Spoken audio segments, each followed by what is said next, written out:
Hi friends, అస్సలాము అలైకుమ్. Welcome back to our Jafar vlogs. అందరూ ఎలా ఉన్నారండి? బాగున్నారా?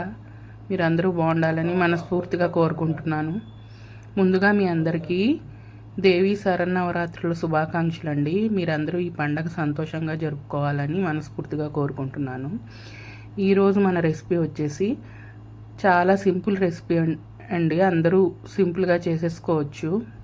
పచ్చి అరటికాయలతో చిప్స్ ఎలా ప్రిపేర్ చేయాలో తెలుసుకుందాము. ముందుగా నేనైతే 3 పచ్చి అరటికాయలను తీసుకున్నానండి. మీడియం సైజువి 3 పచ్చి అరటికాయలను తీసుకున్నాను.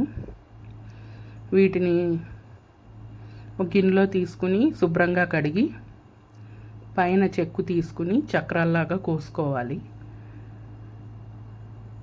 మామూలుగా అయితే అరటికాయలతో ఏ రెసిపీ చేసినా ఎవరు ఇష్టపడరు తినడానికి. ఈ విధంగా చిప్స్లా చేసుకుంటే ఈవినింగ్ స్నాక్స్గా కానీ లేకపోతే ఏదైనా చారు, పప్పుచారు అలాంటివి చేసుకున్నప్పుడు సైడ్ డిష్గా కానీ చాలా బాగుంటుంది. పిల్లలు కూడా ఇష్టంగా తింటారు.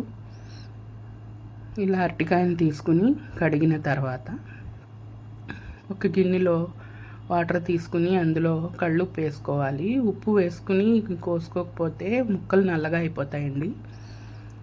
అందు గురించి అరటికాయలు ఎప్పుడు కోసుకున్నా సరే నీళ్ళలో ఉప్పు వేసుకుని కోసుకోవాలి. చెక్కు తీసి చక్రాల్లాగా కోసుకుని ఉప్పు నీళ్ళలో వేసుకోవాలి. ఈ విధంగా కోసుకోవాలి. మీడియం సైజులో, మరీ పలచగా కాకుండా మరీ ఎక్కువ పెద్దవిగా కాకుండా మీడియంగా కోసుకోవాలి. కోసుకుని ఉప్పు నీళ్ళలో ఈ విధంగా వేసుకోవాలి మొత్తం అన్నీ.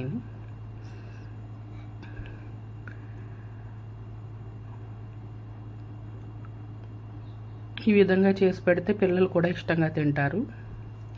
ఇప్పుడు స్టవ్ వెలిగించి మూకుడు పెట్టుకుని డీప్ ఫ్రైకి సరిపడా ఆయిల్ వేసుకోవాలి.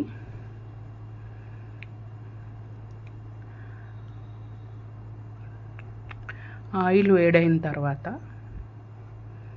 మనం చక్రాల్లా కోసుకున్న ముక్కల్ని ఇలా నీళ్లు వడగట్టుకోవాలి. ముందుగా ఒక స్ట్రైనర్ తీసుకుని చిల్లుల గిన్నెలో అయినా వేసుకోవచ్చు. నీళ్లు పోయిన తర్వాత వేడైన నూనెలో ఈ చిప్స్ని ఒక్కొక్కటిగా వేసుకోవాలి. ఇవి ముందు కొంచెం ఒకదానికొకటి అతుక్కున్నట్టు వస్తాయి, కానీ వేగిన తర్వాత వేటికవి సపరేట్ అయిపోతాయి. మెల్లిగా కలుపుతూ వేయించాలి. గోల్డెన్ బ్రౌన్ వచ్చే వరకు బాగా వేయించాలి మొత్తం ముక్కలన్నింటినీ. హై ఫ్లేమ్లోనే పెట్టుకోవాలి. కొంచెం రంగు మారిన తర్వాత మీడియం ఫ్లేమ్లో పెట్టుకుని మొత్తం గోల్డెన్ బ్రౌన్ వచ్చే వరకు వేయించాలి. ఈ విధంగా వేగితే సరిపోతుంది ఫ్రెండ్స్. ఇంకా ఎక్కువగా పెడితే నల్లగా అయిపోతాయి. ఈ విధంగా వేయించిన ముక్కల్ని ఇంకో బౌల్లో తీసుకోవాలి.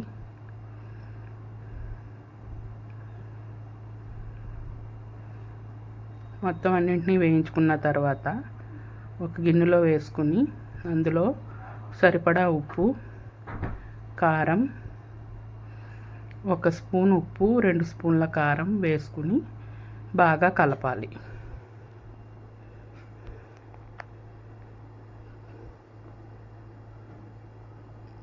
అటు ఇటు తిప్పుతూ కలిపితే బాగా ముక్కలన్నింటికి ఉప్పు కారాలు బాగా పడతాయి. మీకు కావాలంటే చాట్ మసాలా కూడా వేసుకోవచ్చు. స్నాక్స్గా తినాలనుకునేవారు అలా వేసుకోవచ్చు. తర్వాత ఒక 2 రెబ్బల కరివేపాకుని ముందుగా డీప్ ఫ్రై చేసుకున్న నూనెలో ఇలా చిన్నుల గిన్నె సహాయంతో తీసుకుని అందులో వేసి బాగా వేయించుకుని ఇవి కూడా మనం ప్రిపేర్ చేసుకున్న చిప్స్లో వేసుకోవాలి. ఈ ఫ్లేవర్ బాగుంటుంది. బాగా కలపాలి. అంతే ఫ్రెండ్స్, ఎంతో ఈజీగా ప్రిపేర్ అయిన మన అరటికాయ చిప్స్ అయితే ప్రిపేర్ అయిపోయినాయి.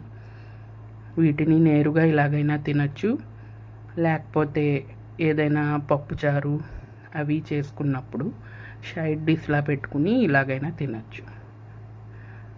చూడడానికి బాగుంటాయి, తినడానికి కూడా బాగుంటాయి, క్రిస్పీగా ఉంటాయి. మీరు చేతితో పెట్టుకుని మెదిపి చూస్తే క్రిస్పీగా అనిపిస్తాయి. తినడానికి కూడా చాలా బాగుంటాయి. బంగాళదుంప చిప్స్ మాదిరిగానే ఉంటాయి. పిల్లలకి చేసి పెట్టచ్చు.